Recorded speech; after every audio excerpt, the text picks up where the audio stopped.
अस्सलामु अलैकुम वरहमतुल्लाहि वबरकातुहू। आज मेरा दिल बहुत दुख और गम से बोझल है।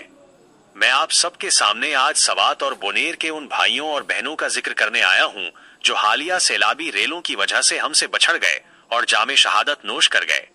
जैसा कि हम सब जानते हैं, हालिया बारिशों और सैलाबी रेलों ने हमारे मुल्क के कई हिस्सों में तबाही मचाई है, मगर सवात और बोनेर में उसने एक ऐसा मंजर पेश किया जिसे देखकर हर पाकिस्तानी का दिल खून के आंसू रो रहा है।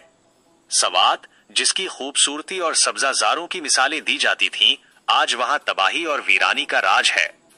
बोनीर के पहाड़ों और वादियों में जिंदगी का शोर था, आज वहां सिसकियों और मातम की गूंज है। दर्जनों लोग, जिनमें मासूम बच्चे, बूढ़े और जवान शामिल थे, इस सैलाबी रेले में बह गए। उनकी जिंदगियां अचानक खत्म हो गईं, उनके घर बह गए और उनके ख्वाब मिट्टी में मिल गए, मगर हम उनकी कुर्बानी को भूल नहीं सकते।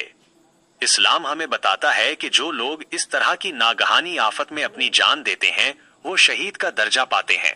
ये हमारे लिए एक बहुत बड़ा एजाज है कि अल्लाह ने हमारे उन प्यारों को ये अजीम मर्तबा अता फरमाया। हमें उस दुख की घड़ी में अपने उन भाइयों और बहनों के साथ खड़ा होना है। उनके खानदानों को हमारे ताउन और दिलासे की जरूरत है। हमें ये यकीन रखना चाहिए कि कोई भी गम या मुसीबत अल्लाह की मर्जी के बगैर नहीं आता, और ये भी कि हर मुश्किल के बाद आसानी है। आज वक्त है कि हम अपने इख्तिलाफात को भुलाकर एक कौम बन जाएं। हुकूमत, इदारे और हम सब अवाम मिलकर सैलाब से मुतासरा इलाकों की मदद करें।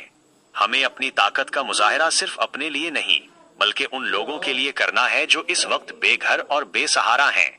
आइए हम सब मिलकर दुआ करें कि अल्लाह हमारे उन शुहदा की रूहों को सुकून अता फरमाए और उनके लवाहिकीन को सब्र जमील अता करे, और अल्लाह हमारे मुल्क को हर तरह की आफत और मुसीबत से महफूज रखे।